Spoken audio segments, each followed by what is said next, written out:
আসসালামু আলাইকুম।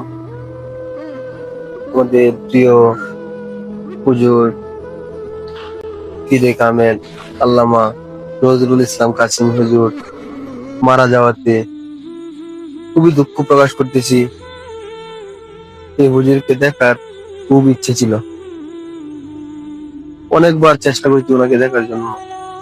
দুঃখের বিষয় ওনাকে দেখতে পারি না। ওনাকে দেখার আগে উনি দেশ থেকে দেশের মায়া ত্যাগ করে চলে গেছেন বরাবরই। ওনার জন্য খুবই কষ্ট হইতেছে।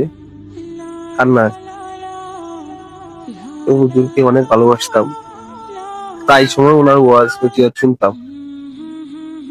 আমার সবচেয়ে ফেভারিট একজন হুজুর ছিল উনি। সকলে ওনার জন্য দোয়া করবেন, উনি যেন পরপারে ভালো থাকেন। আল্লাহ তাআলা যেন ওনাকে জান্নাতুল ফেরদাউসের উচ্চ মাকাম দান করেন। আসসালামু আলাইকুম। সকলে ভালো থাকবেন, আর হুজুরের জন্য সকলেই অন্তরের অন্তঃস্থল থেকে দোয়া করবেন। আল্লাহ হাফেজ।